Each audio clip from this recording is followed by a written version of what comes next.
The snow fell in silence across the frozen wasteland of Karaith 9, a moon that had no right hosting life, yet did so with brutal defiance. Mara Lorne stumbled through the white void, her thermal suit torn at the shoulder where the plasma blast had grazed her. Blood crystallized against her skin before it could drip. Behind her, 3 kilometers back, lay the wreckage of her scout vessel, a twisted monument to miscalculation and bad luck. She had been charting this quadrant for the Terran exploratory corps when the pirates struck. They hadn't wanted her data.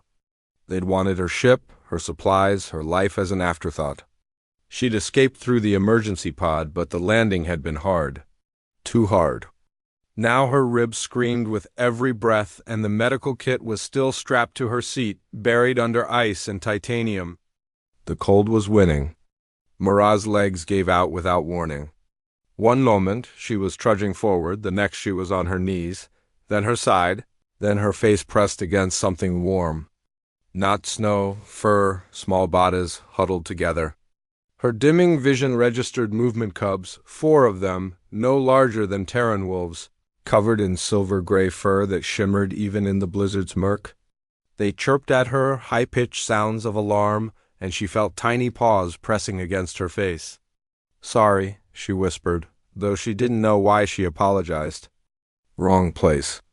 Wrong time, ... double quote, then darkness folded over her like a blanket. Warmth. That was Mara's first conscious thought. She was warm. Impossibly, inexplicably warm. The second thought followed quickly. She was alive. The third, something massive was breathing beside her. Her eyes opened to dim light filtering through a lattice of white. No, not lattice, fur, dense, flowing fur that draped over her like a ceremonial veil, so thick she could barely see through it. She tried to move and found herself cocooned, pressed against something solid and radiating heat.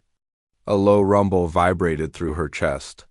Not mechanical, organic, a growl that held no malice, only awareness. Mara's hand moved instinctively to her sidearm gone. Her knife gone. She was utterly defenseless, wrapped in the fur of something that could clearly kill her with ease. Slowly, carefully, she tilted her head upward. Golden eyes stared back at her. Enormous, intelligent, framed by a face that was both lupin and something far more ancient. The creature was easily 3 meters at the shoulder, its body a fortress of muscle beneath fur that cascaded like silver water. Scars crisscrossed its muzzle-old wounds from old battles. This was a survivor. An apex. "Thoric," a voice rumbled, not in words, but in her mind. Vibrating through some frequency her translator implant latched onto. "I am called Thorok. You are awake. Good." Mara's breath caught. Telepathy. The species reports had mentioned it, but experiencing it was entirely different. She felt his presence in her thoughts, not invasive, but impossibly vast, like standing at the edge of an ocean. "You're young," she managed, her voice hoarse. "The cubs." "I didn't mean to." "You collapsed beside them," Thorok interrupted, his mental voice carrying weight and patience. "Injured, dying, you did not harm them.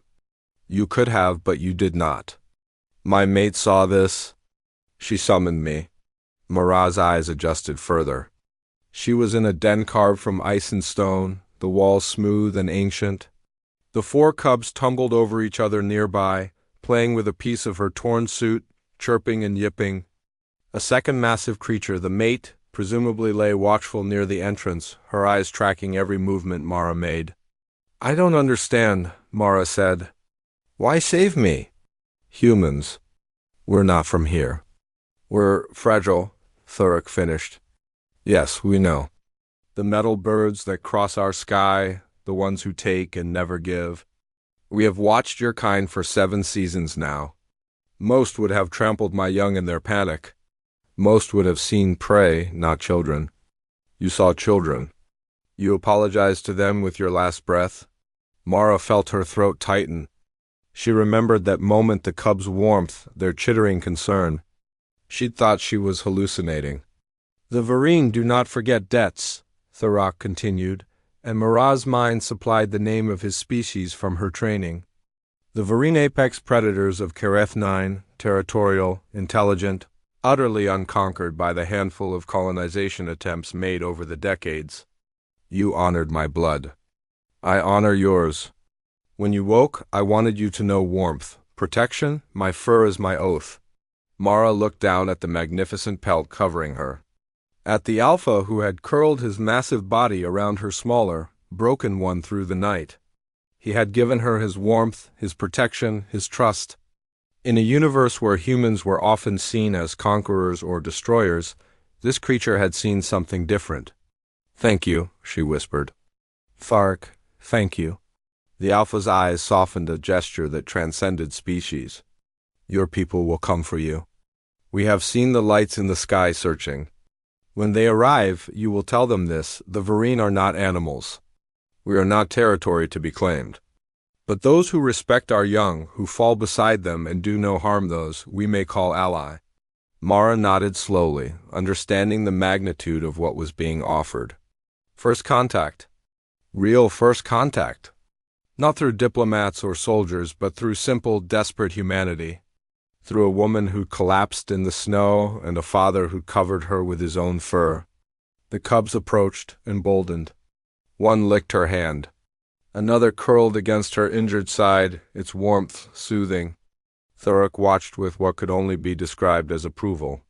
"Rest," he commanded gently. "Heal, the storm passes soon. Then you go home."